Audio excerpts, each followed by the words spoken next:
नमस्कार दोस्तों, मैं संतोष कुशवाहा स्वागत करता हूं आप सभी का फिर से अपने YouTube चैनल अंडरस्टैंड इजी पर। दोस्तों, आज हमारे पास एक सीलिंग फैन है और इसकी हमने नई वाइंडिंग की हुई है। जैसे कि यहां पर आप स्टेटर को देख सकते हैं और इसको हमें इसमें फिटिंग करना है। तो दोस्तों, यहाँ पर आप देखेंगे ये जो सीलिंग फैन है, इसके जो बेरिंग है, यह बेरिंग ख़राब है और इसे हमें निकालना है। और इसके आप देखेंगे नीचे तरफ भी किसी प्रकार का कोई भी इसमें छेद नहीं है। और ये जो बेरिंग है, इसके होल्डर को देखेंगे तो यह स्पॉट वेल्डिंग के द्वारा फिक्स रहता है। अगर इसे आप ज़्यादा ज़ोर से मारते हैं तो ये होल्डर समेत टूट करके बहुत बार जो है बाहर आ जाता है। तो इस प्रकार के मामले में जैसे आप ऊपर वाले पल्ले में देख रहे हैं, इसका जो बेरिंग लगा हुआ है, इसको हम ज़्यादा ठोक करके निकालते हैं तो यह होल्डर ही उखड़ जाता है। और एक बार होल्डर उखड़ने के बाद अगर इसे हम दोबारा वेल्डिंग भी करवाते हैं तो यह प्रॉपर अपने जगह पर सेट नहीं हो पाता है। तो इस कंडीशन में जो हमारे पंखों के पल्ले होते हैं, यह ख़राब हो जाते हैं और कई बार हमारा पंखा फ्री भी नहीं हो पाता है। तो आज के वीडियो में आप देखेंगे कि इस प्रकार के पल्लों को हम पुलर से किस तरह से अपने बेरिंग को निकाल सकते हैं। तो दोस्तों, इस प्रकार के पल्लों से अपने बेरिंग को निकालने के लिए हमें इस प्रकार के पुलर की आवश्यकता होती है। जैसे कि आप इसे देख पा रहे हैं, तो मेरे पास यह जो पुलर है, इसमें यहाँ पर इस साइड से हम 6201 बेरिंग और यहाँ से 6202 बेरिंग को निकाल सकते हैं। तो इस पुलर की सहायता से आज इसके हम आपको बेरिंग निकाल करके दिखाते हैं कि बिना पल्ले को डैमेज या नुकसान पहुँचाए, क्षति पहुँचाए, हम पुलर की सहायता से इसके बेरिंग को किस तरह से निकाल सकते हैं।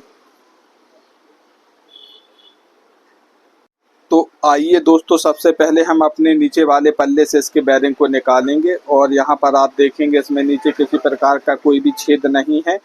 तो यहाँ पर हमारे पास इसके दो होल्डर हैं। 6201 बेरिंग के लिए हमारा ये वाला है और 6202 बेरिंग के लिए हमारा ये वाला है। और अब इसमें हम अपने पुलर को लगाएंगे। तो सिंपली ये वाला सिरा हमारा 6201 के लिए है, तो यहाँ पर इसको मैंने लगा दिया है। और इस पत्ती को इसके बीच में हमें लगाना है, इस बोल्ट के। तो यह इस तरह से फैल जाएगा और इसके बीच में आप ये जो छेद देख रहे हैं, यहाँ पर मैं एक स्क्रू ड्राइवर को इस तरह से फंसा देता हूँ। तो इसकी सहायता से इसको हमें घुमाने में जो है वह आसानी होगी। तो इस तरह से हमने अपने पुलर को लगा लिया है और इसे एंटी क्लॉकवाइज या उल्टी दिशा में इस तरह से हम घुमाएंगे। तो जैसे जैसे हमारा पुलर थ्रेड में फंसते हुए नीचे जाएगा, हमारा बेरिंग ऊपर आ जाएगा। और यहाँ पर आप देखेंगे हमारा जो बेरिंग है वह पल्ले से निकल करके हमारे पुलर में आ चुका है। अब सिंपल इस पत्ती को हमें बाहर निकाल देना है और इस तरह से यहाँ पर आप देखेंगे हमारा जो बेरिंग है, बिना ठोके पीटे या बिना किसी मेहनत किए हुए बिल्कुल आसानी के साथ हमारे पल्ले से बाहर आ चुका है। तो ये हमारा 6201 बेरिंग नीचे वाले पल्ले से हमने बाहर निकाल लिया। अब हम ऊपर वाले पल्ले से अपना 6202 नंबर वाला बेरिंग निकालेंगे। तो इसके लिए इसे हमें इस वाले सिरे से अपने पुलर को लगाना होगा। तो आइए दोस्तों, अब हम अपने पुलर को अपने ऊपर वाले पल्ले पर लगा देते हैं।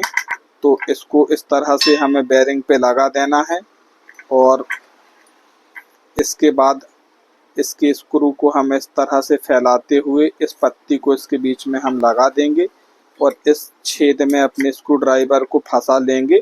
और अब इस पेच को हमें कसते जाना है। तो इस तरह से इसको हमने कस दिया है और हमारा पुलर पत्ती लगाने पे कुछ इस तरह से फैल जाता है और यह जो बेरिंग की कॉलर होती है उसको अच्छे से पकड़ लेता है। और जैसे जैसे इसे हम कसते हैं, पेचकस की सहायता से इसे हम ताकत लगा करके अपने पेच को कसते हैं, तो हमारा जो बेरिंग है वह धीरे धीरे ऊपर की ओर निकलता है। तो यह बेरिंग काफ़ी टाइट है, इसमें हमें काफ़ी ताकत लगाना पड़ रहा है, लेकिन हमारे पुलर की सहायता से यह आसानी से निकल आएगा। इसे हम थोड़ा सा ढीला करके अपने नीचे वाला जो हमारा ये आप देख रहे हैं कटोरी, इसकी पोजीशन को थोड़ा सा हम चेंज कर देंगे, हिला देंगे तो हमारा बेरिंग जो है वह इजीली बाहर आ जाएगा। तो इस तरह से दोस्तों आप देखेंगे हमारा जो नीचे वाला भी बेरिंग है वह बिल्कुल इजीली बिना ठोके पीटे या बिना किसी प्रकार से हमारे जो पल्ले हैं उसको डैमेज करे बाहर आ गया। तो दोस्तों यहाँ पर आपने देखा कि हमारे जो दोनों पल्ले के बेरिंग थे 6201 और 6202, ऊपर नीचे दोनों पल्लों से हमने पुलर की सहायता से अपने दोनों बेरिंगों को बिल्कुल आसानी के साथ निकाल लिया। ना इसमें हमें किसी प्रकार की ठोका पीटी करने की आवश्यकता पड़ी और ना ही इसमें किसी प्रकार से हमारे पल्ले डैमेज होते हैं या बेंड होते हैं। तो दोस्तों अभी तक अगर आपने हमारे चैनल को सब्सक्राइब नहीं किया है तो प्लीज़ आप हमारे चैनल को सब्सक्राइब ज़रूर करें। वीडियो कैसी लगी हमें कमेंट करके बताएं और वीडियो को शेयर करें। जिन्हें इसकी आवश्यकता है उनके पास आप हमारे वीडियो को शेयर करें।